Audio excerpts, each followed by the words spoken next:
This is the Sunday stream opening song because the other song is copyrighted. La la la la la la la la la la la. Oh look, here comes Dog Cat Fox. Hi, Sky. Oops. Hello everyone, good morning. And welcome to the Sunday stream, the stream I do on Sundays because Sunday is the day to stream on Sundays. And also forget to put up my overlay until after the theme song has played. Oh well, live television. How's everybody doing this morning, this Sunday morning? Hope you're all doing well. It's been a week. Boy, oh boy, has it been a week in the world and otherwise. But we're not here to talk about that. We're here to talk about fun things and interesting things. At least things that are interesting to me might be interesting to you.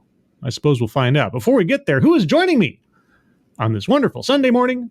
Noah Asensio, Matt Barnes, Eric Peters, Hell Triangle, Jaeger Pony, McZimzim, Some Namnyon Nation, Funtime Bats, Toku, Megan Ring, Kiever Dam, Brittany Holland, Decode, Mike R, Bridget, Cryptic. Hello, Cryptic.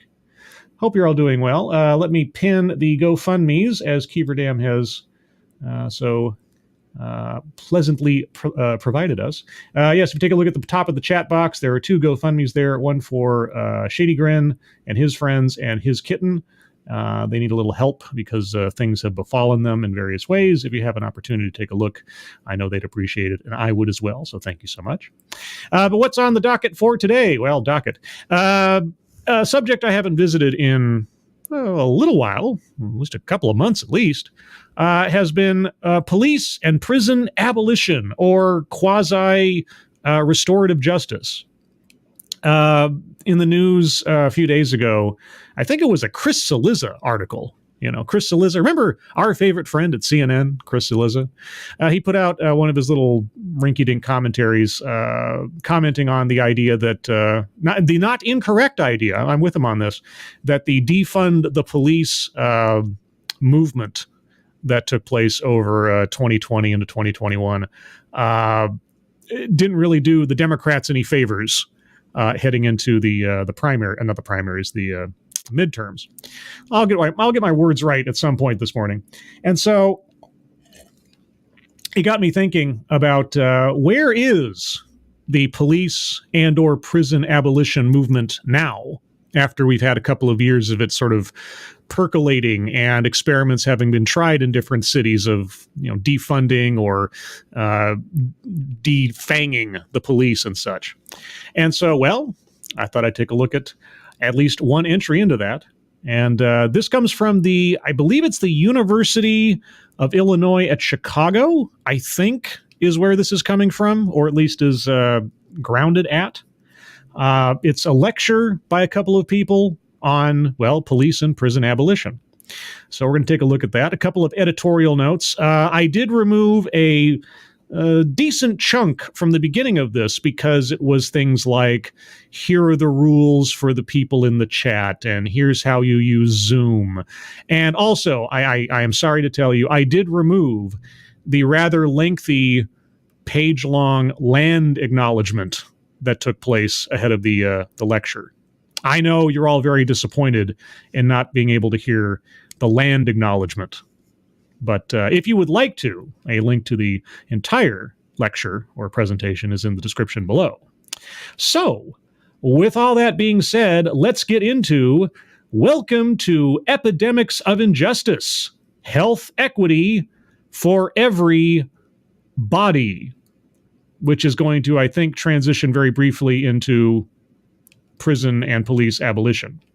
So, what's in store for us? Heck, I don't know. Let's find out. So I'll start off with a few seconds for sound test. You guys tell me if you can hear it, and then we will proceed. Good evening, everyone. Welcome to another session of Epidemics of Injustice. All right, welcome to another session of Epidemics of Injustice. And with little instructions on there, says, introduce yourself in the chat, name/pronouns. Yes, that is the important thing. Jaeger Pony says, I can hear it. Ken Elliott says, made it. You made what? It's shake and bake, and I helped. I don't know. All right. So where are we going? And finally, why you are all here today, I would like to introduce our speakers, Jamal Spencer and Christine Mitchell. Okay. So Jamal Spencer is an activist with the Deeper Than Water Coalition. The Deeper Than Water Coalition. Okay. An abolitionist group led by currently and formerly incarcerated people and their families to end toxic water and medical neglect in Massachusetts. Okay. Toxic water and medical neglect in Massachusetts, led by former prison inmates and their families. Okay. Never heard of it before.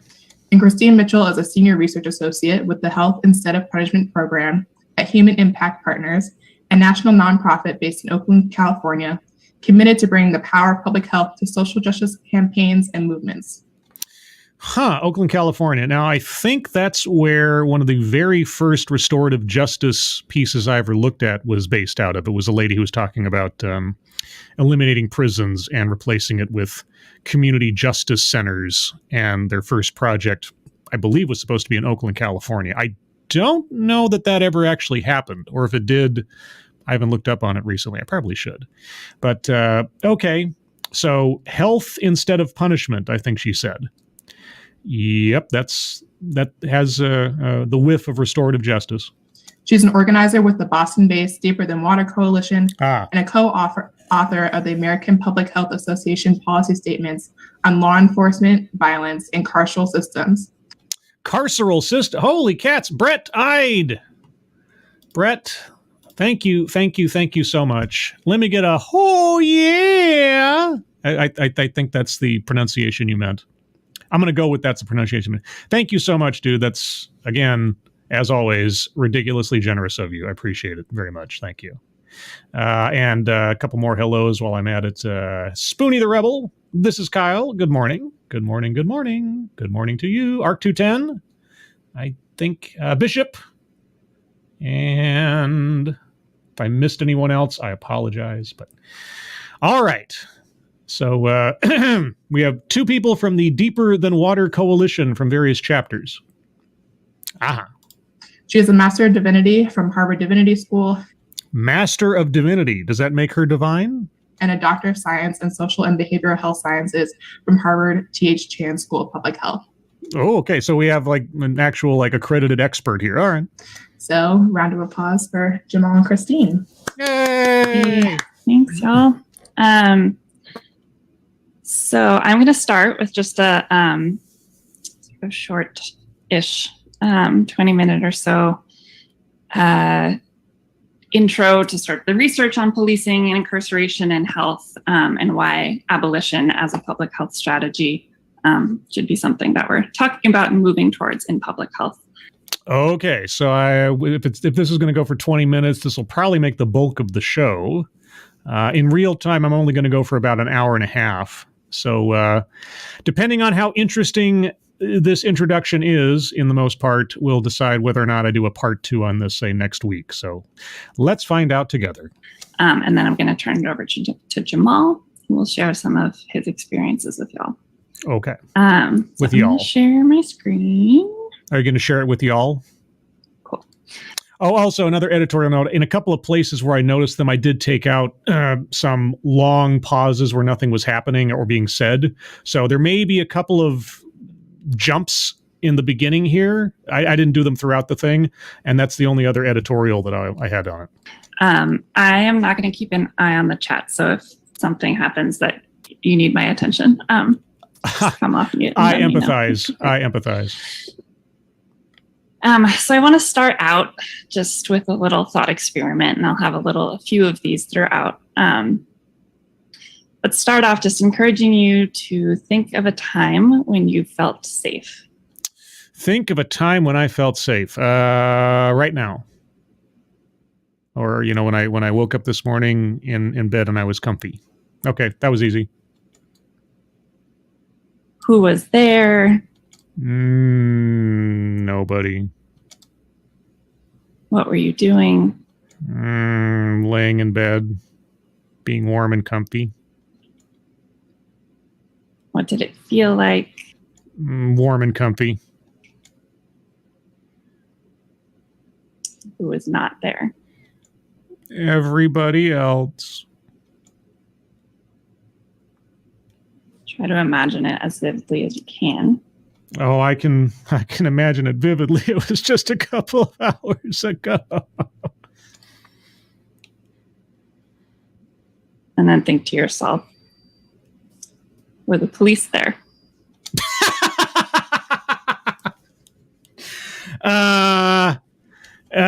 No. No, the police were not there. It's true. The police were not there. Oh, boy.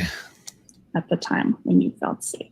Yeah. Well, I mean, in sort of an extended sense, I mean, I don't live that far from a highway patrol office. And as far as like public safety is concerned, I live even closer to a fire department or a fire station.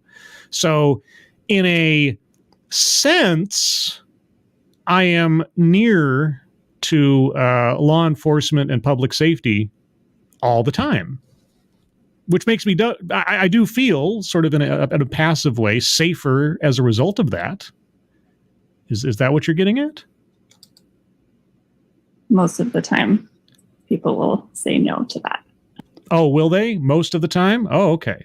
Okay. People don't feel safe when police are around. Okay. Well, I mean, I don't know what most of the people think, so obviously you do. The idea being that yeah. Policing is not equivalent to safety, even though that is often the dominant narrative.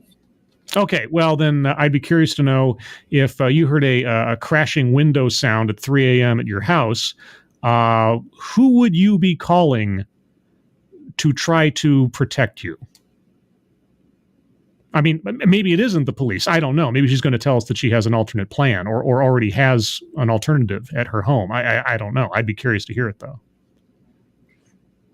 So I want to start, too, just by acknowledging the moment we're in, acknowledging what?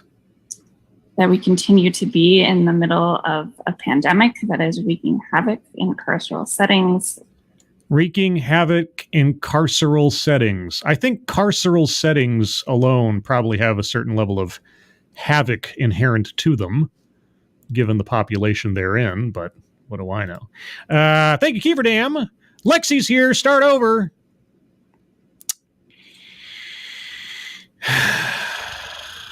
I did that joke the other day for someone who was not Lexi, or at least someone who I don't think was Lexi. It could have been Lexi in disguise. Lexi in disguise. I know what you are. Anyway, well, thank you, Kiever Dam, and good morning, Lexi. I'll at least do that. I will start over with the good mornings. Good morning, Lexi. And no name, good morning. A Scanner Daftly, good morning. All right, so the chaos of carceral settings under this moment of the pandemic. Yeah, That is spreading rampantly. Spreading rampantly? You mean Omicron? Okay, so this was posted just the other day. I do not know when it was recorded originally, so maybe this is... I didn't see a date on it, or if there was, I missed it. So I think this is relatively recent, but I don't know. We are not decarcerating fast enough or as many people as we need to be. We are not decarcerating people fast enough. Well, what are their sentences? Need to be? Police are still killing people every day. The police are still killing people every day. Yeah, that is their main priority, is to go out there and kill people. And every time I see a body cam video these days, yeah, the very first thing a lot of the cops are doing is just shooting without asking any questions first. Not backing up, not asking somebody to put it down, whatever the heck. If you're curious about that kind of stuff, look up, there's a couple channels on YouTube you can look up. There's Police Activity. There's LEO, I think it's called LEO Activity or LEO Experience or something. And over again, almost, I mean, not even almost, but often to a fault, I would say, police officers are doing everything they can not to have to use their gun. And when I say to a fault, I've seen a couple of police cam videos where I'm thinking, okay, that guy has a knife in his hand and you're not doing anything and he's within 2 feet of you. You really should be doing something by now. But there's so much hesitation in so many videos that I've seen. Now, obviously, that doesn't account for every cop on the planet, but I think to say police are killing people every day, I think that might be just a little bit hyperbole and inflammatory. And I want to echo what Zoe said earlier, that some of these topics are going to be challenging to hear, and if you need to step away, please do that. Oh, yeah, that's right. There's something else that was cut out in the beginning was a sort of a warning, content warning, trigger warning.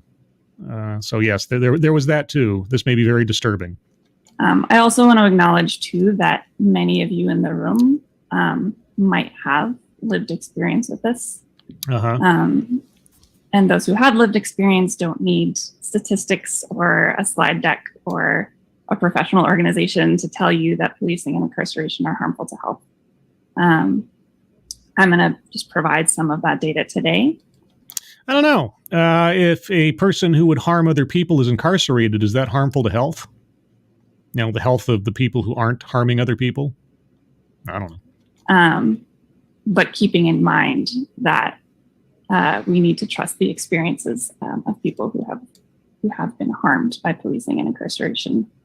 Right, without question, you know, without any kind of skepticism. If someone says something, then we have to believe them. Okay. First, beyond else. Right. Let's start talking about policing. Okay. So the historical context of inequities in policing. U.S. policing evolved from ruling class efforts to control the immigrant working class in the North, and efforts to control Black people with slave patrols in the South. Yes, that's the only thing that policing ever meant to do.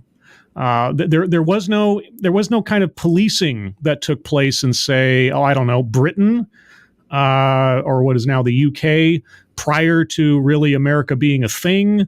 There was no such thing as policing or constables or anything that, operated effectively to the welfare of the public. No, policing was only to control the working class and slaves. Yes. Okay. So policing really arose from a place of oppression and social control. Well, social control, you may be correct in the sense of abiding by the laws. Oppression, I guess it depends on where we were talking about. In the late 1960s and 1970s, the war on drugs, tough on crime policies, all arose as a way to maintain that social control, especially over Black and brown people. It had that effect. It was mostly to try to control votes and make an issue out of something and give excuses to put pressure on other countries for other things. There's a whole bunch of reasons why the war on drugs happened.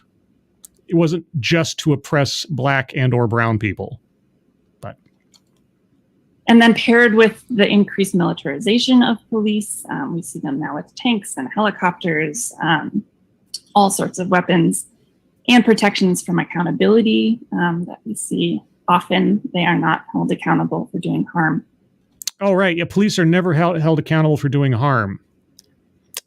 Yeah. What trials did we just have in the last just year alone? Okay. Yeah. The media never raises these things to the level of exposure to anybody. Yeah. Now, I will agree that there has been a perhaps unhealthy military aesthetic in equipment and otherwise that has been bestowed upon the police in the last several years. I think it was after 9/11 and in the waning years of the Iraq War, where a lot of surplus military stuff ended up in police hands. And so you did see police with, APCs and things rolling around looking much more military than they looked like police. So I can agree that might be a bit of a problem, depending on what we're talking about. on the card she has displayed here, the system of policing functions to perpetuate racism in the criminal legal system. Ah, my favorite new phrase. It's not the criminal justice system, mind you, because there is no justice in this system. It is, in fact, a criminal legal system, which by the wordplay also makes it sound like the legal system itself is criminal. And oh my gosh, holy cats. Ex-Bubba Hotep, thank you so much. Here is a counterexample. Someone robs you at gunpoint, tells you to lay face down and count backward from 100, and with each countdown, you know if they will shoot you. You don't know if they will shoot you, sorry. Sorry this happened to me, and I wish a cop would have been around. Yeah. Yeah, I again, the complaints against police action, concerns over police overreach or abuse, these things in spirit, I think everyone should be concerned about. Right? I mean, police should not be allowed to run roughshod over everyone just because they're police. A badge should not be a license to commit crimes or abuses against people. I think everyone can agree with that. So having a watchful eye over what is being done by those people that we empower to protect us and give many liberties to that regular citizens do not enjoy, that is not an unhealthy perspective to have. However, when it comes to the claim of we need to get rid of police, the question that I'm always most curious to have answered is, all right, what do you replace their function with? You know, for as many complaints as you might have about how they may behave at times, or you think that they're overreaching or whatever, to say that police as an institution serve no purpose or only do harm would also be ridiculous. But okay, what operates in their place? Because if you don't trust cops, well, here's the thing, cops are people, right? People with authority and power. And those things can be abused, yes. So what happens if you take away the police? Who then has the authority and power? And do you think there's no threat that someone's going to abuse that? And if there are no police, who holds them accountable? That's what I'm always wondering. The system of policing functions to perpetuate racism and to protect the interests of white people, wealthy people, the ruling class. Right. Yeah, white cops are never prosecuted, right? And anyone who isn't white, they never receive any kind of justice for any abuses undertaken by police. Right. Okay. Gotcha. In the criminal legal system. The criminal legal system. It's such a weasel word way to try to reframe the criminal justice system. It's like it doesn't have any justice, and the legal system is itself criminal. Yeah, criminal is an adjective here to describe the legal system, as they put it. It's really creative. So just some data on the scope of the problem of police killings, police violence. Yes. So according to data collected by the Washington Post, which they've been collecting data since 2015, around 1,000 people are killed by police every year on average. So 1,000 people are killed by police every year on average. Okay, and every single one of those police killings, every time someone's been killed by a police officer, it's been unjustified. Oh, and none of them have been white people. Okay. None of those 1,000 people were threatening other people or police officers or were a threat to the community at large. They was all unjustified, right? Right. And because police only support white supremacy, none of those people were white. I'm assuming, right? That's about 3 people per day. Mm-hmm. One thing to keep in mind, too, is that getting data on police and policing is very challenging. It often comes directly from police, which means that there is inherent bias built right into it. Oh, yeah. Well, I mean, that is also a concern. It's true. And of course, there is no bias in your retelling of these statistics, right? Okay. And often some of our best data on policing and police violence just comes from crowdsourcing. Crowdsourcing. Is that how you collect data? Okay, how does that work? How does crowdsourcing police data work? Comes from people gathering data from experiences in their local context, from gathering experiences in their local context. So anecdotal evidence, that's your best data. Okay. News stories, and pulling that together. News stories. All right.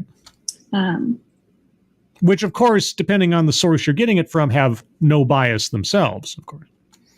So in 2016, Black and Indigenous people were over 2 and 3 times, respectively, more likely to be killed by law enforcement than white people. Oh, so white people do get killed by cops? Huh. Here I thought it was there to enforce white supremacy.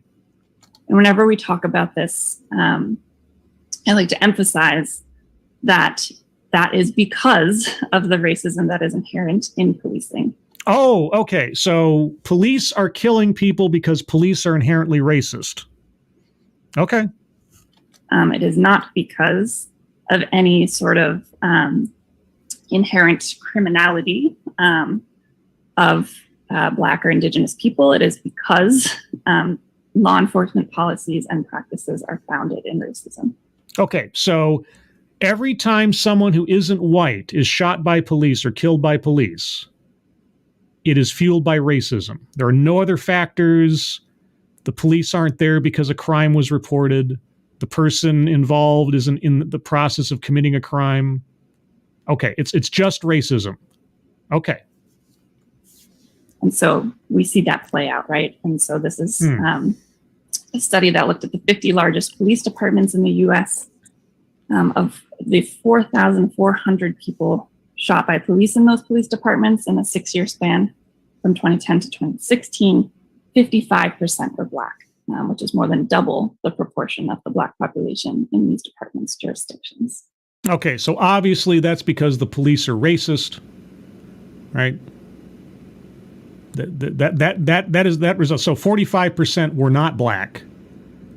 Were any of them white? Why are you dismissing any other demographic? Okay. And this is statistics that are these? Is this data from actual police statistics or is this crowdsourced data? Because I'm not quite sure where this is coming from. Because you did, but okay. All right. So every time someone who is not white or specifically Black is killed by police, no matter what the circumstances at all, it's because of racism. All right. So we can see from that data. Yes. Exactly what the history of policing is, right? Oh, just from that data, we know exactly what the history of policing is. Oh, what? Okay, because you told us. Right? The God of the gaps theory of statistical analysis. If there is a disparity in numbers between demographics, then obviously the cause is, and insert your ism wherever it is. Okay. Right. So right. Policing is doing exactly what it was established to do. It was doing exactly what it was established to do. Kill people, specifically non-white people. Okay. Which is uphold whiteness and white supremacy. Right. Uphold whiteness and white supremacy, even though the other 45% of people killed in your own statistics weren't Black, at least. Right. And no white people are ever killed. No Black police officers exist. Yeah. Okay. All right. Okay. And wealth. On wealth. Right. Okay. Mm-hmm. So often when we think of policing, we think of the harms of policing on health, we think of police violence and police killings. Well, I'm often told about those things. I also know that they do other things too, like save people's lives and prevent crime and dissuade people from committing crimes and getting people into a better place if they can help them and so on. But no, never mind those things. All we think about when we think about police are terrible things. Okay. There's also the violence of just everyday policing. Okay. Encountering police in your neighborhoods, in your communities. Mm-hmm. So even in the absence of physical violence, there are several studies that have found that stops that people experience as unfair or discriminatory or intrusive. Mm-hmm. Which are totally and absolutely objective determinations. Yes. Are associated with mental health impacts. So symptoms of anxiety, depression, and post-traumatic stress disorder. Okay. And that's the cop's fault. Okay. One study found an association between police killings of Black individuals and subsequent poor mental health among Black adults living in the same state. So there's a sort of spillover effect when someone is living in a state where someone has been killed by police. Okay, so if someone who is Black is killed in a state, then every Black person in that state is under threat of mental health crisis. All right, so the solution to this, obviously, is to never shoot a Black person, period. Okay. And then again, we see the way that racism plays a role in that. So, of course, yes. In the span of time between 2004 and 2012, 52% of NYPD stops were Black residents, and Black people are only 23% of the general population in New York. Okay, well, the history of stops and racial disparities in New York is well documented, and there's some evidence to say that there's plenty of discrimination and bias that took place in New York. It's true. That one I don't have too much of an argument with. That's kind of a low-hanging fruit. That's been going on for years. But okay, and so what happens in New York, obviously, every one of those stops was fueled by racism. It was by policy or something too, right? Okay. And again, to emphasize, that is because of the racism built into the policies and practices of policing. Yes, right. Mm-hmm. So one thing that we see a lot of when we're talking about changing the system of policing are these reforms. Okay. Right? So a popular one is community policing. Okay. Tell me what community policing consists of. I'm just going to walk through all of these and sort of show what the data is behind them. Okay. So a popular one is community policing. Yes. 70% of police departments say they're already using community policing. Okay. Well, what is community policing? There is data that shows that it increases police legitimacy. What is community policing? But not that it decreases police violence. So we're looking at an outcome there that is about trust in police, that's about police legitimacy, but isn't actually about reducing police violence or reducing the impact of policing on health. What is community policing? We also know that community policing can increase surveillance of communities by putting more police officers into certain communities. What is community policing? So you can cross that one out. Okay, let's just cross that one out. Okay. We also see tasers, arming police with tasers instead of guns as a reform that's suggested. But there are still more than 500 deaths by tasers from 2001 to 2014. Okay, wait. Okay, so community policing doesn't do anything. Tasers still kill people. Okay. And 90% of those deaths is when the person was unarmed. Oh, yes. And as we know, if someone is unarmed, if they don't actually have a weapon in their hand, they are of no threat to anyone. Yes, we recall this fact forever, everyone. So tasers can also be just as deadly. Can be just as deadly. Not built to be deadly, but can be under certain circumstances. Okay, so community policing, whatever that is, isn't effective. Tasers still kill people. Okay. A lot of places are putting in body cameras into place.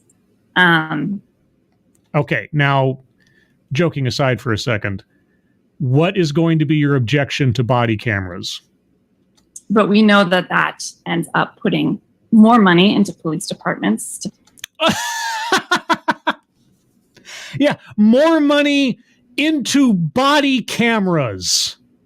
Yes, body cameras cost money. Okay.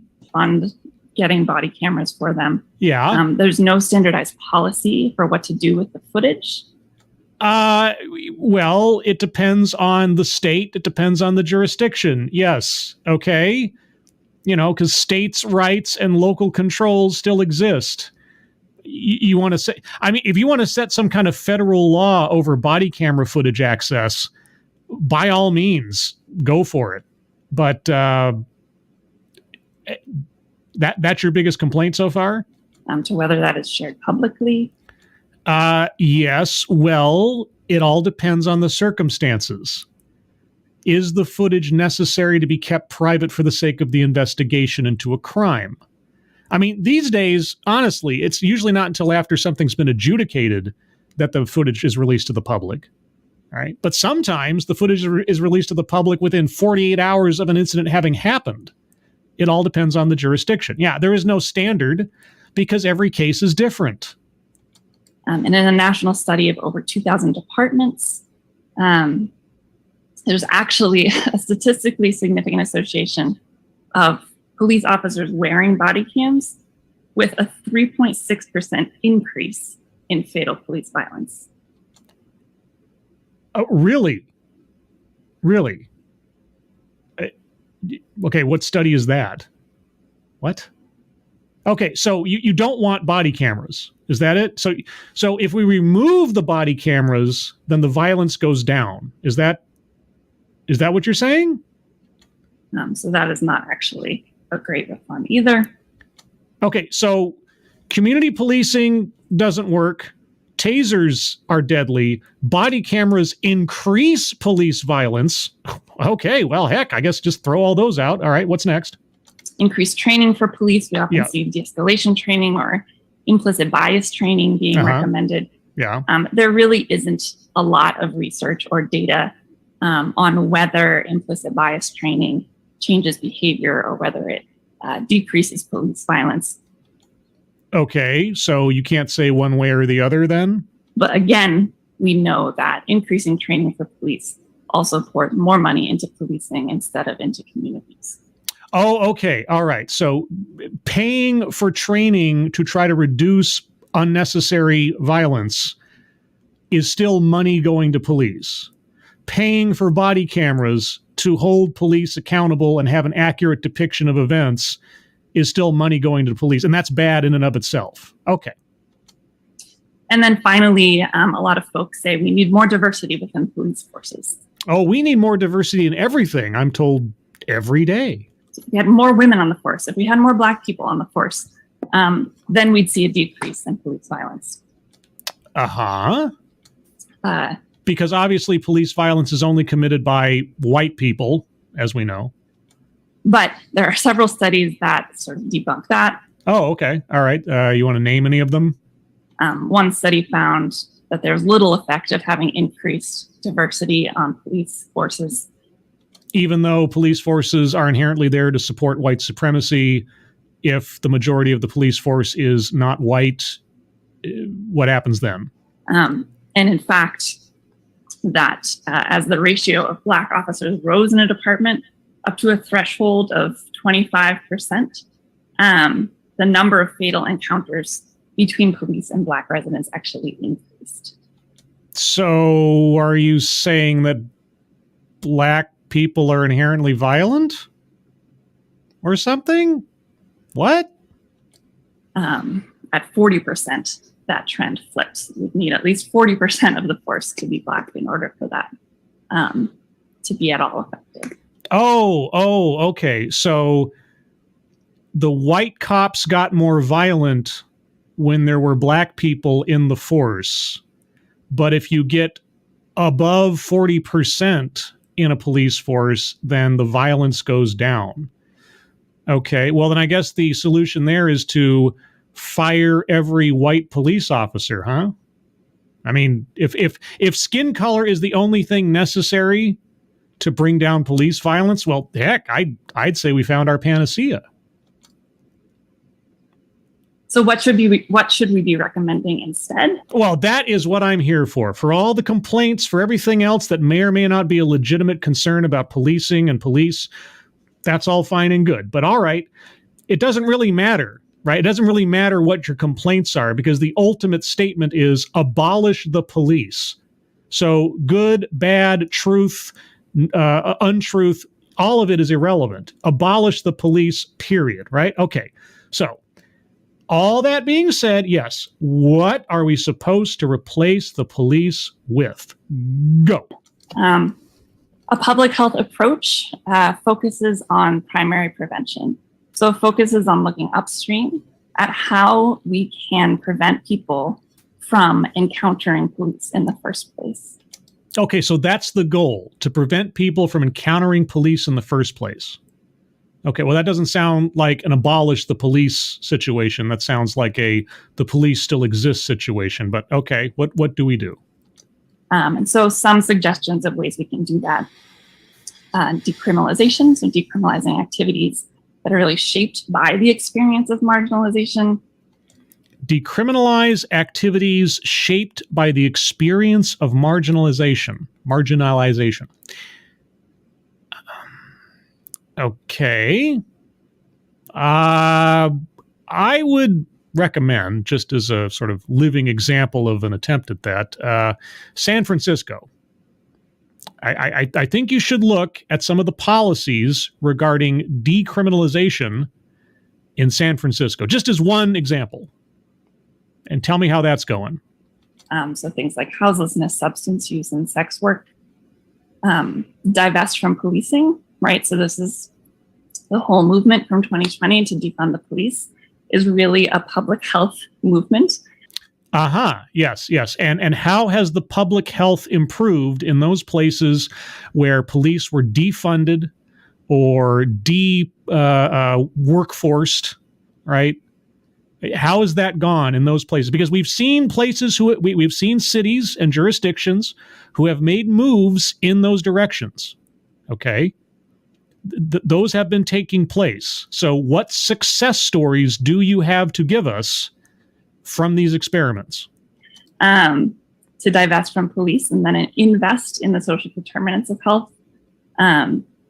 Things like housing, education, healthcare, employment, transportation, clean food, and water. Yes, because there were no monies going in any of those things ahead of time or at all. Okay. Those things weren't budgeted for to begin with in most major jurisdictions. Okay. But you just want to take more money out of police and put it more into those things. And decriminalize activities. I mean, are we talking, okay, divest from policing, invest in the social determinants of health. All right, so make certain things no longer criminal so that the police have no authority whatsoever to intervene, all right? And take money from police and put it into other things. When folks have the things that they need, then they will be less likely to need to turn to activities that are shaped by that experience of being marginalized. Okay, so substance use is a result of being marginalized. Homelessness is a result of being marginalized. Sex work is a result of being marginalized. And the cure for this is just give people homes. I'm assuming you're not talking about giving them drugs, but I don't know. And just giving them money. Just take all the money you would give to police and just hand it out to people. Okay? I mean, I don't know what else. You say housing, education, healthcare, employment, transportation, food, and water.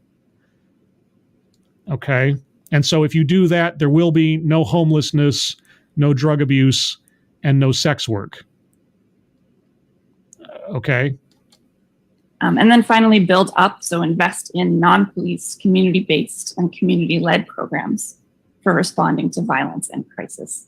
So for example, we see community-based violence intervention programs, transformative justice programs, and then there have been a number of non-police mental health crisis response options that are being built up in communities that are really great.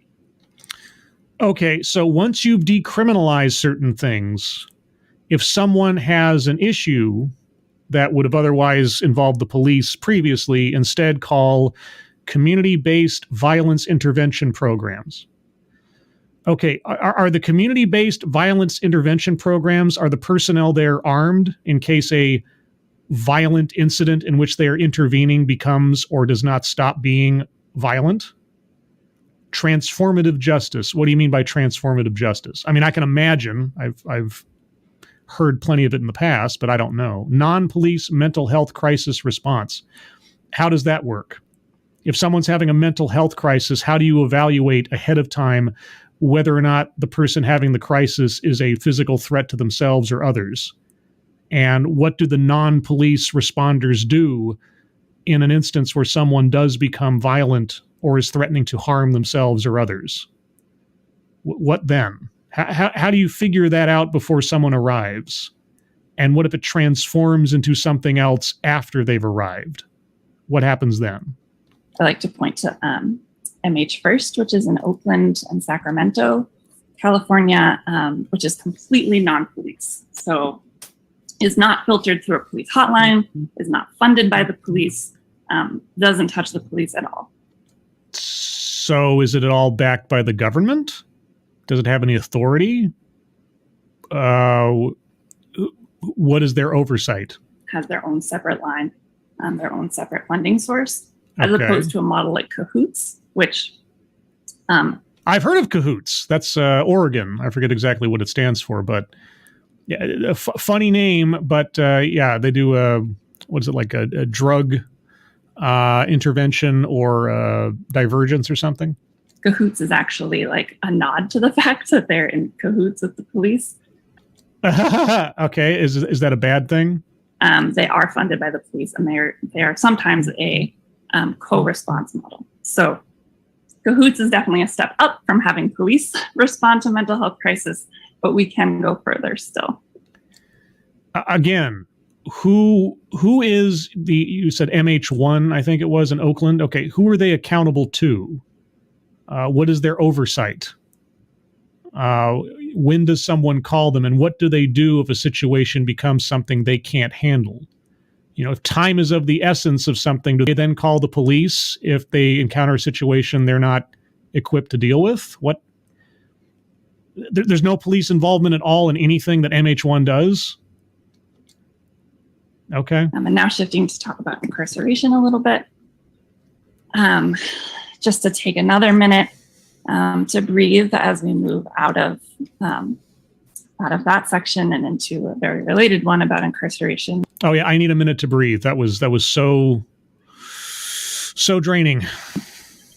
And then think about why people are incarcerated. Because either they have committed a crime, are suspected of committing a crime, depending on the circumstances, or are shown to be a possible harm to others or themselves. That's, you know, those are the sort of the big ticket ideas that come to my mind. Sit with that for a minute.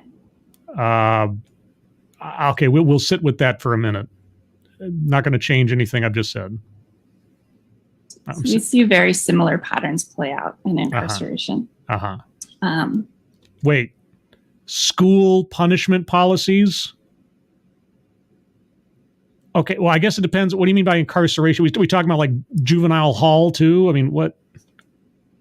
That people are incarcerated because of policies and practices that... Yeah, policies are called laws. Practices are called following the laws. Yes, what? Exist in our society. Yeah. That are racist and that are meant to protect ruling class interests. Oh. And it starts from a very young age, right? So it starts with school. Oh, is this the school to prison pipeline? Starts with school punishment. Yes. So for example, in schools, we see zero tolerance policies, and that's based on broken windows policing theory. It sets sort of this predetermined punishment for students for specific rule infractions, regardless of the situational circumstance that might have led to a student doing something that is termed a rule infraction. Okay, and depending on what she's talking about, I may or may not be on her side in the sense that I'm not that jazzed with some of the examples of zero tolerance policies I've seen in schools and how they've been adjudicated because, yeah, there have been some really ridiculous ones. The apocryphal one, of course, and I believe this really did happen. A kid picks up a chicken nugget at lunch that is roughly in the shape of a gun, points it at another student, goes bang, bang, and that student who did the bang bang is suddenly expelled for terroristic threat or something like that. Zero tolerance policies, again, depending on what we're talking about, can go too far. It all depends on the circumstances and what we're talking about. Zero tolerance policies across the board as a rule, I don't necessarily think are wrong, because it depends on what we're talking about. But being punished under a zero tolerance policy, that's going to lead a kid to prison, is what you're saying. Okay. Where are the parents in this equation? Just wondering. Gun-Free School Act, that was passed in 1994, and that mandated a year-long out-of-school suspension for any student caught bringing a weapon to school.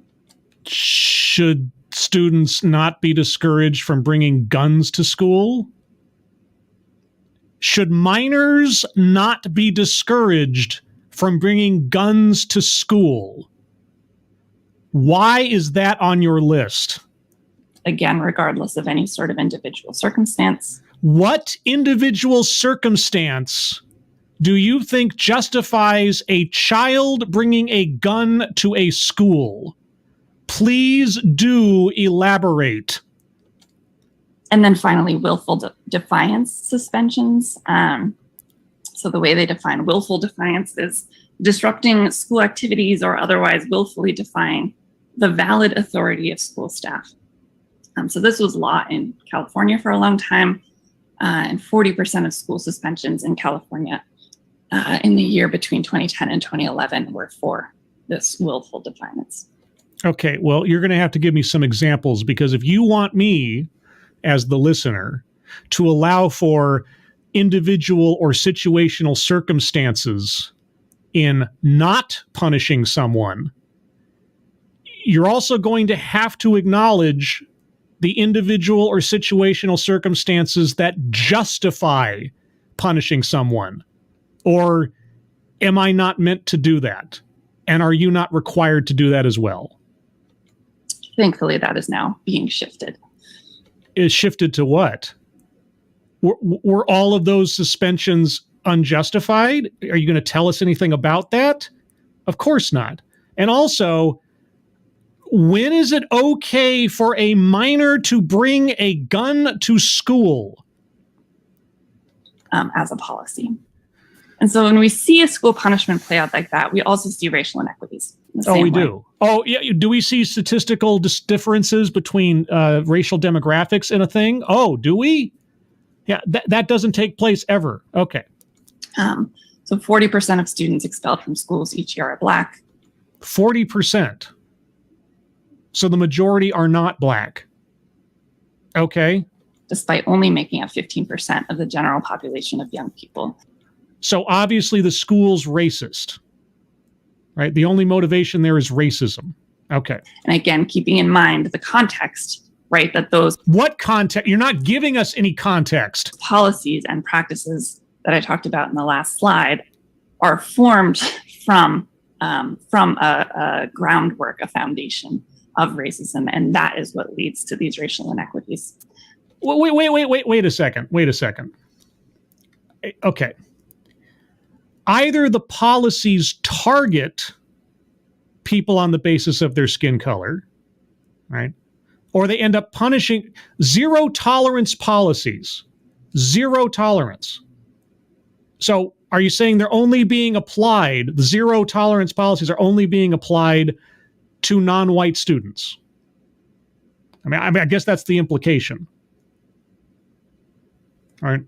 And the gun thing. Okay, so the gun thing, that's a policy that only applies to non-white students because non-white students are the ones that often bring guns. They're the ones electing to bring the guns, and so the policy is unfair. Right? Okay.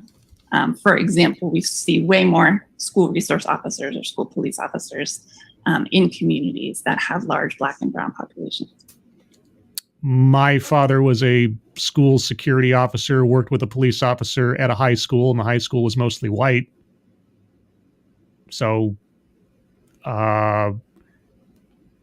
you do know that gangs operate across racial barriers, right? 70% of students arrested in school or reported to law enforcement are Black or Latinx. Latinx.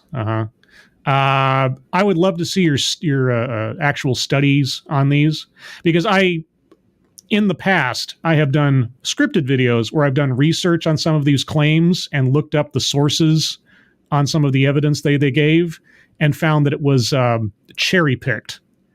So is that data you have there? Is that from actual reports, or is that from crowdsourcing?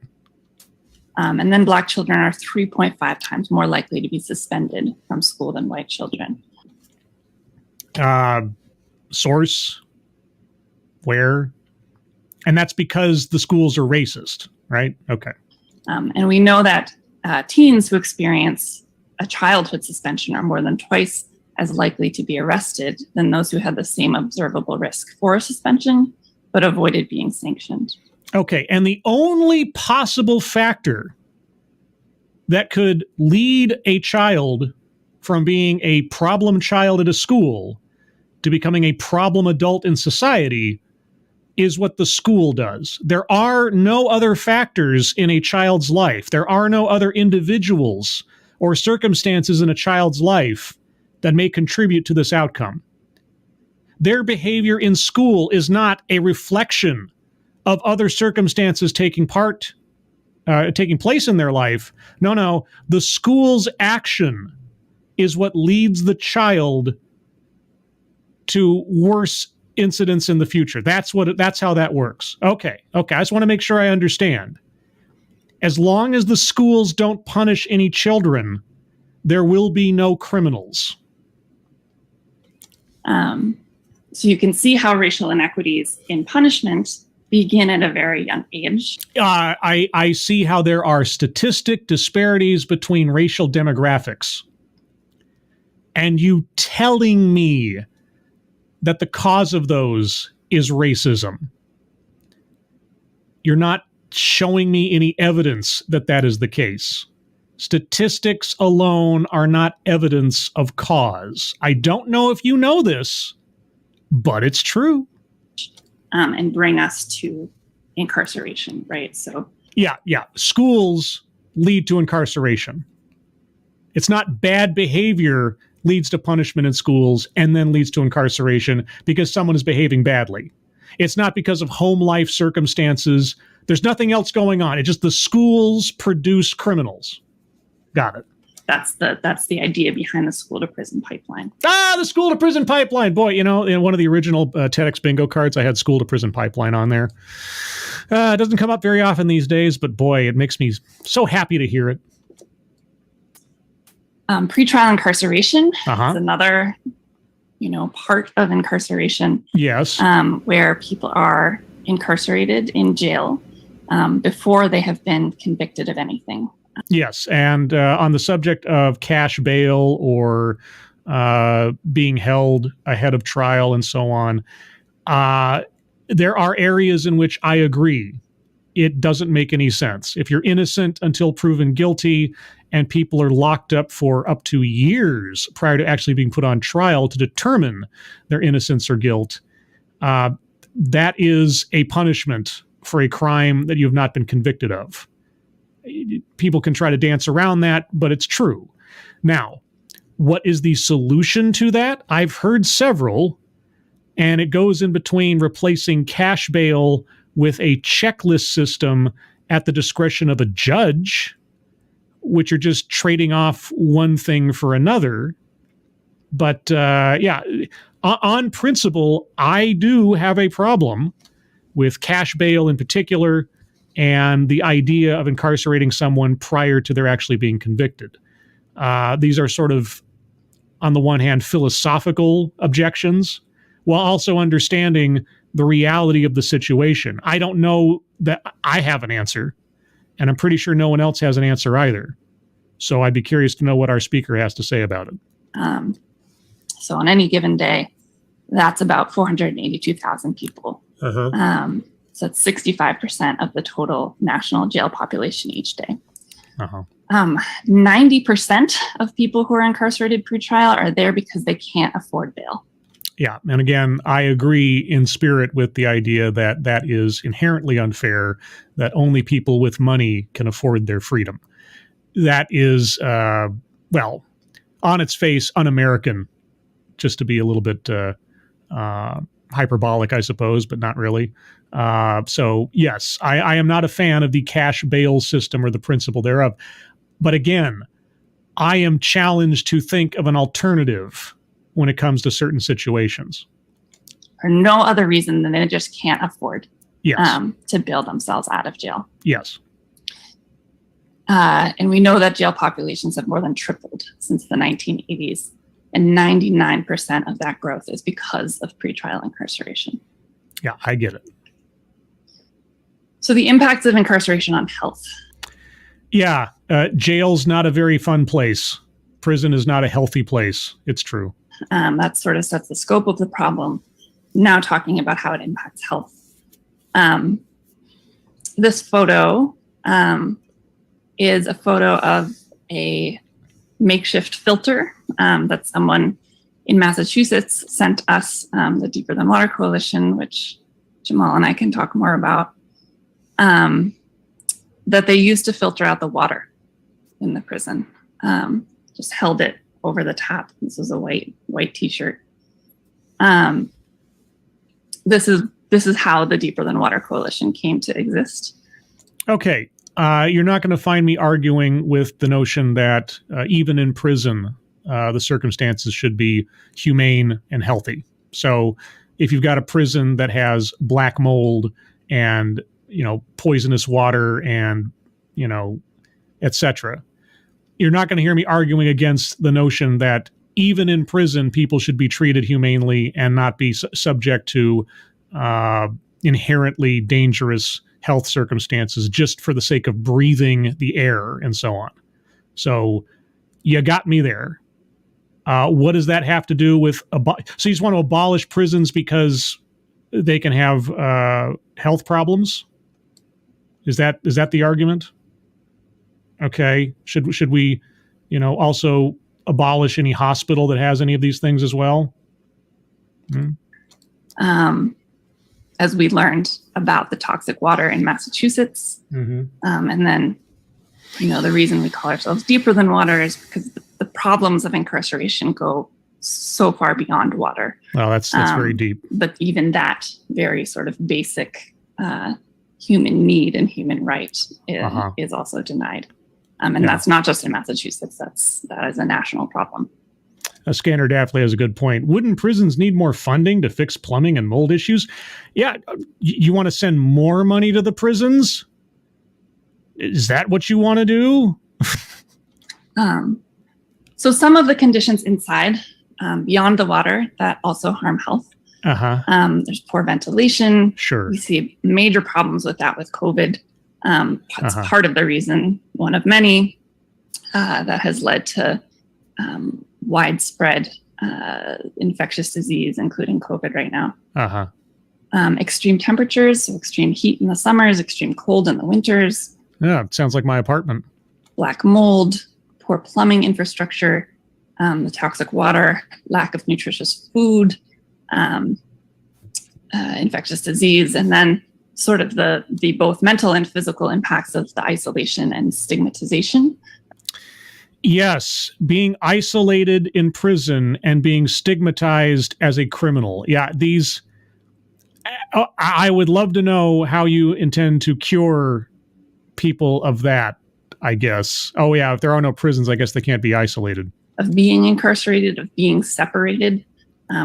It is a punishment.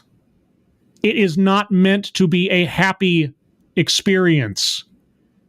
It is a punishment. From folks' communities and loved ones. Yeah. It's called a punishment. What if those loved ones are being physically abused by the person in prison? What if they're there for domestic violence? What if someone is there for beating up on a woman? What would you say about that person? Should they not be isolated? Should they not be stigmatized? You tell me. And then the neglect, abuse, and physical violence that happens behind prison walls. Yeah, it happens behind prison walls. And it also happens outside of prison walls because humans can be really crappy people. And prison is not a fun place to be. So how do we see this playing out? So when compared to non-incarcerated people, people who are incarcerated have a higher prevalence, a whole bunch of things. So including HIV, other infectious diseases, mental health diagnoses, hypertension, heart-related problems, diabetes, asthma, stroke, and overall lower life expectancy. Okay. Again, what do you recommend be done with a wife beater? What do you recommend be done with a rapist? Where do you recommend such individuals be placed in relation to the rest of society? I mean, those are just two examples that come to mind that I would be curious to hear our speaker answer to. Are we going to get to that part? And so again, that is because of the health harms of incarceration itself, the way that health is neglected inside, and then also all of the sort of social determinants of health that might lead a person to being policed, to being criminalized, and to being incarcerated. Right, because someone's behavior that might lead them to be policed or incarcerated is everyone else's fault. Society is to blame for someone's individual actions that might lead them to encounter the criminal justice system. Yeah, it's the school's fault. It's society's fault. It's the policy's fault. Okay. All of those things can also harm health. Can. Okay, well, the pencil I see in front of me right now can be used to stab someone's eye out. Will it? Each year of incarceration in prison takes 2 years off of an individual's life expectancy. And then to ground this in COVID and to right now, early estimates suggested that the case rates of COVID in US prisons was at least 5.5 times higher than the general US population. Yeah, I can't imagine why that might be. Gosh, is it close contact? Is it sharing the same air constantly in close quarters? Yeah, that doesn't matter what disease we're talking. If someone gets a cold in prison, everyone is going to get the cold. If someone gets the flu, everybody's going to get the flu. That's not a news flash. Hate to tell you. And so again, to do something similar with the policing, yes, some of the common opposing arguments or common reforms that are suggested to incarceration. One is building nicer or trauma-informed jails. Nicer trauma-informed jails. Nicer jails. Okay. So often people point to Norway, jails and prisons in Norway. Yeah, jails and prisons in Norway look like, dorm rooms at colleges the last time I saw any of those. Yeah, okay. As something to strive towards, as something that the U.S. should aim to make our prisons more like. But the actual data and research on prisons in Norway is that folks coming out have high suicide rates, that there's high reported dissatisfaction with healthcare from folks who are incarcerated in Norway, that a quarter of the people who are incarcerated in Norway are confined to just their cell for more than 16 hours a day. Oh, no, incarceration is meant to keep you away from, which is approaching UN standards for torture. And so the idea of punishment, punitive practices, persists. Yes, the idea of punitive practices persists. Do you not discipline your children? There's no place for punitive action ever? What? That's the implication I'm getting here. Even in prisons that are considered, trauma-informed. But prisons are a punitive action. Being sent to prison is a punitive action in and of itself. You could turn a prison into a freaking Hilton hotel and there'd still be a punishment. Electronic monitoring, the use of electronic monitoring rather than having people incarcerated in prisons is really just an extension of carceral settings. Yes, it is an extension in the sense that you can extend your movement beyond a single building. That's into people's own homes and communities.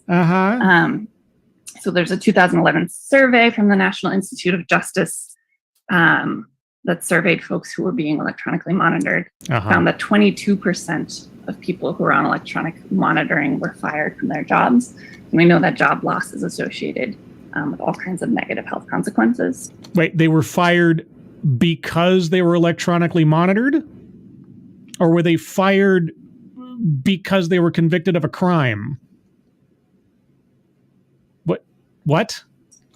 And then there was a survey of immigrants who were being electronically monitored done in the last few years. 90% of those folks reported that electronic monitoring harmed their physical health, and 88% reported that it harmed their mental health. Okay, so people who came to this country illegally and whom were given electronic monitoring instead of being put in detention or something are complaining about not being put into detention. Okay, if you say so.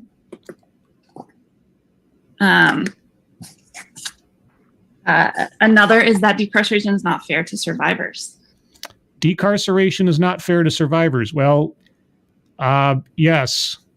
If someone attempted to kill me, or if someone raped me, or let's say someone killed a member of my family, just letting them out of prison because you think prison is bad, that does seem unfair. Okay, what's your counter to that one? Right. So when someone has survived violence or harm, how do we get justice and accountability? Right. And so the idea that punishment is equivalent to or correlated with justice and accountability shouldn't punishment be correlated with justice and accountability? What? It's something that we need to challenge and problematize.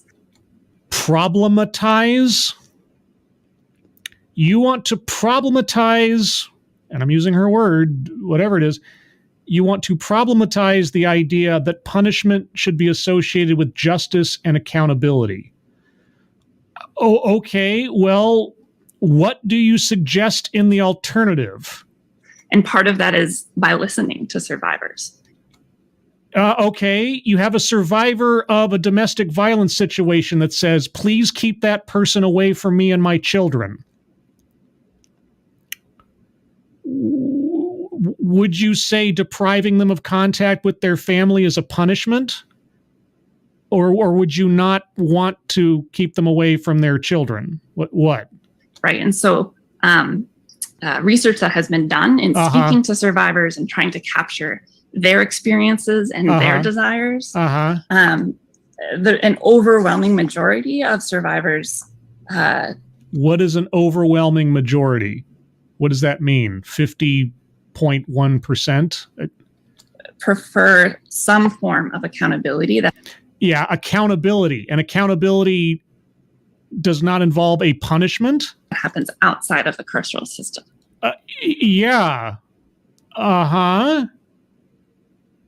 Like after they've already served their time, right? Not as a replacement thereof. What? And often that is often the carceral system, the criminal legal system. The carceral system, the criminal legal system. Yeah, you're doing everything not to use the phrase criminal justice system. Yeah, keep your mantra going. Yeah, Is also harmful to survivors. Oh, it's also harmful to survivors. How? Putting them through, going through the court system. Oh, okay, yeah, going through the court system, right? Okay, so someone gets their clock cleaned by their husband. All right. That's bad enough. And then you want to put this person on trial. But having to go through it again would be harmful to them. So you take your primary witness to the crime and they're not willing to testify, right? Okay, because it's harmful. And that has happened. All right. Well, what do you do then? Right? Or you're not even going to risk that person having the opportunity to face the person who hurt them. You want to take that away because they might feel bad. Is that it? Okay, well, what do you suggest in the alternative? And of course, survivors are not a monolith. No, you're right. They're not. But you're speaking as though the entire criminal justice system is bad. You are trying to nanny victims away from having to face the person who harmed them in a due process situation. So you are talking about these things as though they are monoliths, as though the police are monoliths. You don't want to talk. Okay, well, tell me more about how survivors aren't monoliths. Anything else you want to tell us is not a monolith? Right. People desire different things in response to the harm that they faced. Like maybe punishment, as they see it as a form of justice and accountability. You burned down my store. I want to be financially compensated for the damage you did. So I'm punishing you by taking your wages for the next 50 years. Like, what? But I think the important point here. You're not even going to propose what the alternative would be. You're not even going to clarify how justice and accountability can take place in the absence of penalty. Here to take away is that we really need to listen to what survivors are asking for. Okay, a survivor asks you to put that person in prison and keep them away from everyone that they care about and society. What do you say? What do you say? And in surveys, in conversations, in reports, survivors are asking for accountability that happens outside of incarceration. Outside in the absence of incarceration or outside in addition to incarceration? What are you saying? And what? Give me an example. Give me an example of an outside accountability for a rapist. Give me an example of an outside accountability for a murderer. Give me what you're talking, because when you're talking about eliminating prisons, okay, you're talking about letting everyone out. So I'm going to go to the highest crimes possible in my mind, because you might as well. If you can answer the question, what is the outside accountability for a serial murderer?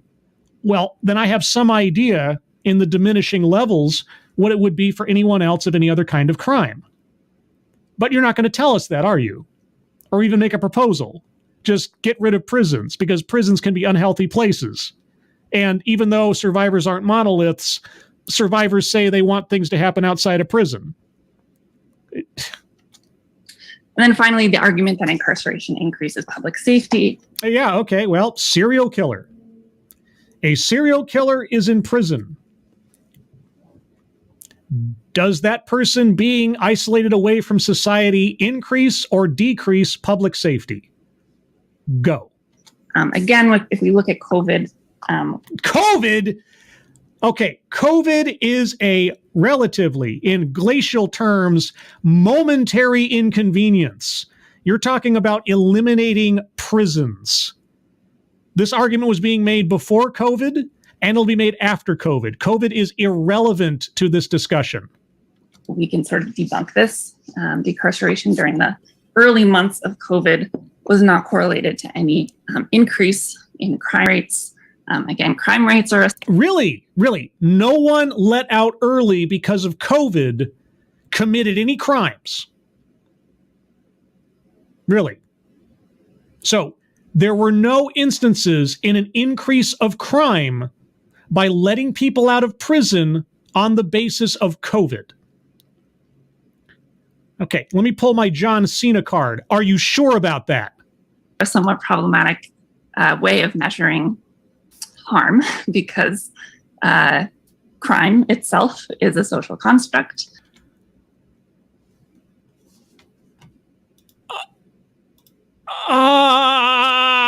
What? What is that? What the fuck is that? Yeah, I guess crime is a social construct. I guess it is. So, right, it's really a fiction, guys.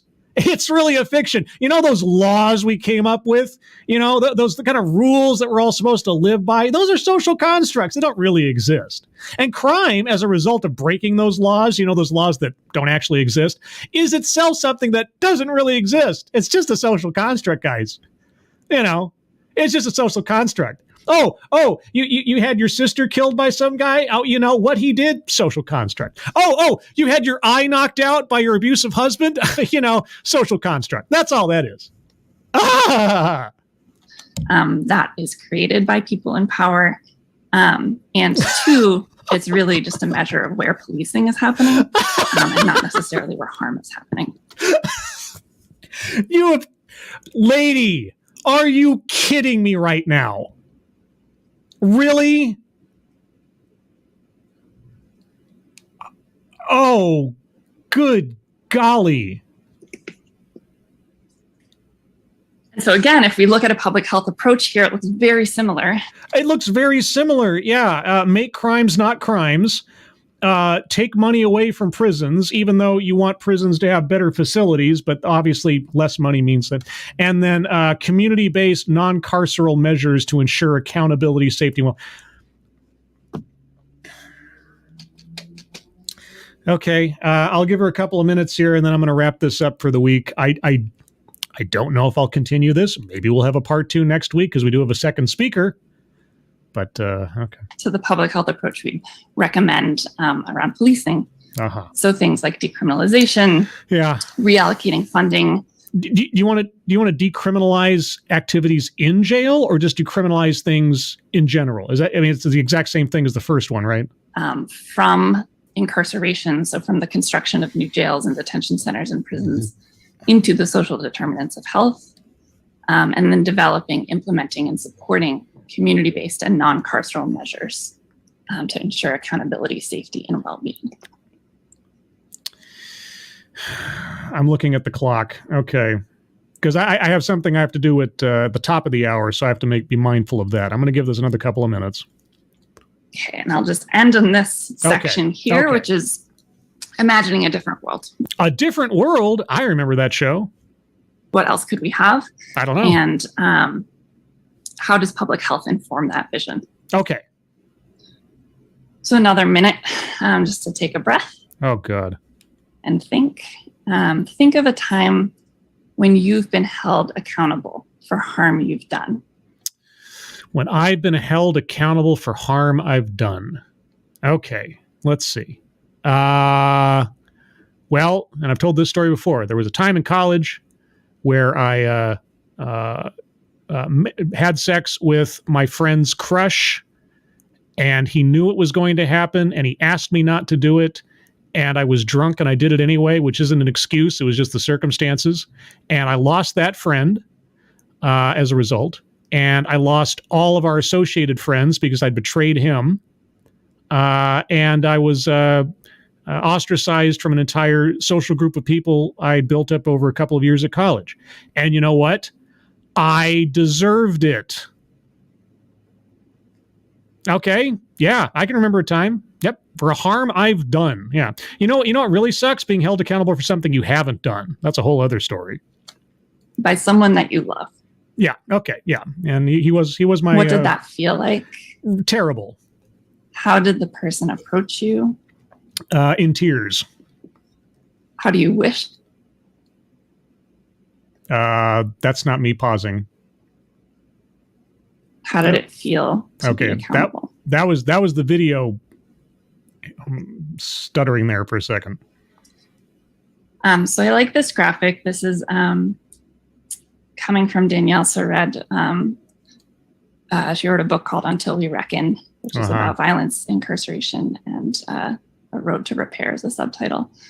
And so she draws this distinction between accountability and punishment. Okay, the distinction between accountability and punishment. So you want to detach punishment from justice and accountability, and this is how we're going to do it. Okay. I think it's important that we realize that accountability is not equivalent to punishment. Okay, Right? okay. And so the differences are here. Okay. So accountability is something you choose to do. Accountability is something you choose to do. Really? You sure about that? Okay. So I steal money and I'm to be held accountable for stealing that money. I choose how the person I stole from is compensated? You choose to do. Punishment is imposed by others with power over you. Okay, so what do you do with a bank robber?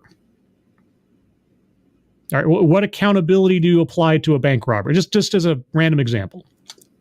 Accountability recognizes and requires your power, including your power to enact repair. Right, my power to enact repair, which is completely voluntary on my part because it's something I choose to do. Punishment aims to diminish or contain your power, which it presumes can only be harmful. Well, if I used my power to harm someone, then presumably it was harmful at that point. So accountability is fundamentally active. So it requires you to address the suffering that you caused by seeking to transform yourself and to mend and rebuild for others. Right. If I choose to do so. Right. Versus punishment, which is largely passive, requires you to address suffering you cause simply by suffering yourself, with no pathway to provide anything to others. No pathway to provide anything to others, like, I don't know, having court-ordered restitution, community service. Okay. Accountability deepens relationship and connection. Yeah, because what you want to do in the case of a rapist is really deepen the relationship and connection with the victim. That's really the ideal situation. Punishment severs it. Yeah, you don't want to punish a rapist by keeping them away from their victim or victims. No. You want to deepen the relationship and connection. Yeah. Accountability fosters healing and restoration, both of yourself, of the person who's experienced harm, and of the relationship. Really? It fosters healing and restoration of the person who's experienced harm? Okay. How does it foster healing for the family of a murder victim? What? By the way, also the murderer gets to choose whether to participate in any of this in the first place because of rule number 1. Right? It's still a choice. They can choose not to. Right? Punishment fosters shame and isolation. Yes. And so accountability here, there's evidence base for this as a form of accountability. We certainly always need more. But when we talk about accountability that happens outside of punishment, often we're talking about restorative and transformative justice. Restorative justice, my favorite. So non-punitive, non-retributive processes that address interpersonal harm by bringing together the people who are involved to decide together how to heal and repair that harm. And if the person who has done the harm sees any of the decisions on how to heal or repair the harm as punishment, do you have to then not do those things? And also, I want to go back to that first one again. What if they choose not to comply? What if they sit down, have a meeting, say everything you want to hear, and then they don't do those things? How do you hold them accountable for that? Do you just have another session to talk about the harm done by them not repairing the harm done? And then transformative justice building upon that by not just focusing on the individuals and the individual relationship and the harm that happens at the individual level, but also on the larger systems and the structures that created the conditions for that harm to occur. Oh, right. Because when the rapist rapes somebody, it's not the rapist's fault. It's the systems and the structures around the rapist that led them to do the raping. Right. Yeah. So accountability means the removal of accountability or the distribution of accountability beyond the person who committed the crime. Oh, okay. Okay. And I also love how they keep very awkwardly replacing crime and criminal with harm and the person who has done harm. It's all these little things, you know? It's like, they're not really a criminal. No, that's bad in and of itself. Classifying them as that is bad. We have to call them the harm doer, maybe. Investing in communities is an important strategy in a world that we want. Ruth Wilson Gilmore, who's a abolitionist scholar and an educator, and a Gilmore abolition girl. is about presence, not absence. It's about building life-affirming institutions. Oh, okay. Life-affirming. So often, when people think about abolition, they think it's just like, we get rid of prisons and we get rid of police, and yes. You know why I think that? Because that's the definition of abolition. That's why I think that.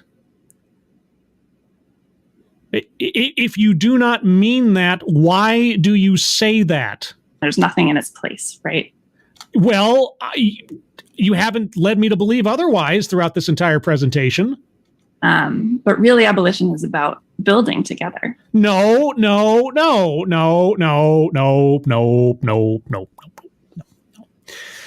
That's not what abolition means. That is not the definition of that word. And I know that you love redefining words and changing terms around and trying to soften and sanitize things to make yourself feel better or make things seem worse than they are and so on. Yeah. No, you are wrong. You are 100% wrong. It's about presence. It's about building things that are life-affirming, building things that are about accountability and not about punishment. Like what? Building things that allow people to thrive. Building what? What are you talking about? All you've talked about so far is that every element of the criminal justice system and in prisons is bad. They're all bad. There is no upside. Even the reforms that have, or proposed reforms that have occurred are bad or not beneficial. So what are you talking about? What are you building as an alternative? Even if I grant you, and it is very generous of me to do so, that abolition does not mean destroying or getting rid of prisons. Okay, you are proposing something that is not prison. What is that thing? And who does it apply to? And so I'll just end here. Again, talking about abolition as a public health strategy. This is a quote from Mariam Kaba's article in New York Times in 2020. Title is, "Yes, we mean literally abolish the police." Oh, yes, we literally mean... Just a second ago, you said that wasn't the case. So in response to your own denial of the definition of the terms that you're using, you bring up an article whose title is, "Yes, we mean literally abolish the police." A plus presentation. She wrote, "We're not abandoning our communities to violence. We don't want to just close police departments. We want to make them obsolete. We should redirect the billions that now go to police departments towards providing healthcare, housing, education, and good jobs. If we did this, there would be less need for the police in the first place." I love how even in that very quote, there's a contradiction that leaves a gaping hole in the argument.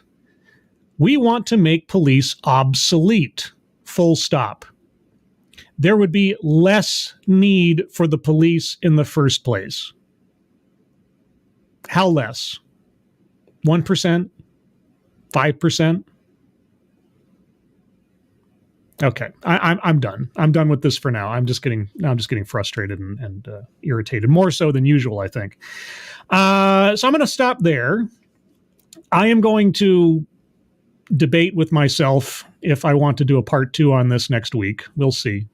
Maybe, maybe not. It's always a coin toss for the most part. But I'll take a couple of minutes here to see what you guys have to say. If you have any comments or interjections or anything else you'd like to put in, please put them in the chat now.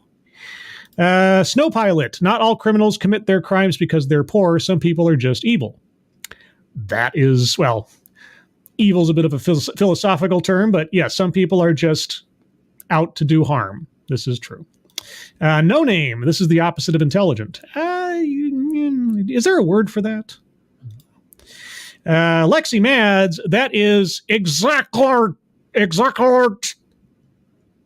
That is exactly what you're doing. Communities who defund their police, we're screaming for them to be fully funded again. Okay, I don't know if this will actually stick, but I want to make alert one of our new vocabulary words for my channel. Just to show Alexi some love. Okay, so if you really want to emphasize something from now on, all right, you have to add in there, coherently, alert. Hi, Lexi. Let's see. Some Ammunition says continue only if it's a different speaker. Well, that's the thing. There is a second speaker, another member of the Deeper Than Water Coalition. And I don't know what he's going to speak about exactly. At least our lady here at Q Cards. I will check and see if I can get some notion about what he's going to talk about. If it's just repetitive stuff to this, maybe not, but we'll see. Bridget, what about pedos? A lot of them are well off, and keeping them near their victim is a bad idea. Well, like I say, if you're talking about abolishing prisons, I don't mean it literally, but here's an article about literally, then you have to answer for the worst criminals and crimes among us, right? So, pedophiles, rapists, murderers, serial killers. Heck, let's even go less physical. Let's go for the Bernie Madoff of the world, right? Somebody who swindles a bunch of people out of all their life savings. Okay, there's no physical violence involved. What do you do with that person? They never answer this. They're never willing to give us okay, well, if they said prisons for these crimes and above, insofar as severity. Okay, well, it wouldn't necessarily convince me that they're correct in their proposal, but it would sound a heck of a lot more reasonable than this kind of thing. Let's see. Data Wasteland. That's Execlerert and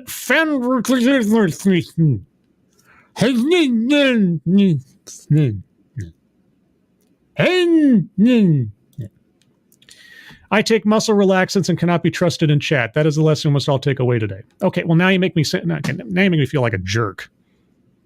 I thought it was just a funny typo. But now it's like, oh, well. All right, well. Everyone is free to use Rexexalert at their discretion. Nobody, not me. Execlerert. Why not? Just as sensible as the video we just watched. Lexi Mads, now it needs a meaning. I think it means it means exactly, but it could also mean like you're in agreement with someone else, right? So if someone says something that you agree with, you say, Execlerert, nobody, not me. That kind of thing. Scanner Daphne, murder is a social construct. Isn't it, though? Isn't it? It really is. I mean, the concept of life and consciousness, it really is just a social construct. Tier Alexander, I want to defund the police only because I want to make Escape from New York and LA a thing. Yeah, turn New York into a prison island. Get that earthquake going in California so we can turn that into Buscemi.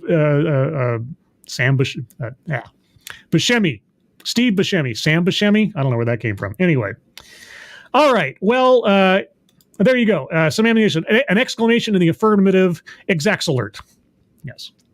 It almost sounds like it should be the name of some kind of new medication or something, like some antidepressant. Yeah. Anyway, everyone, I'm going to call it here because, again, in about 20 minutes, I got something I have to go and do. Something that I'll be doing that hopefully in the near future I will share with you.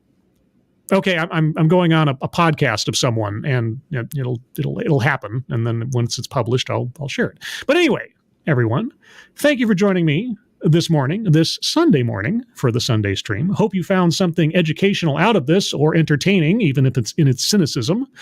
If you'd like to hear more from me, you can find me Thursday or potentially randomly elsewise in the week if I get the inclination for a TED Excellence at 6 p.m. Pacific, 9 p.m. Eastern on Thursday for sure. Or once again, I'll take a look at another off-brand TED Talk for education and entertainment. I call it masochism. Everyone, again, thank you for joining me. Moderators, thank you for keeping an eye on things. Even though everyone here is so well behaved, you have very little to do. Everyone who donated, thank you so much for your generosity. It is Execs Alert. And with that, everyone, I hope you're all safe and well. If you are not well, please get well soon. Have a great rest of your weekend, and I'll see you on the next one. Take care. Bye-bye.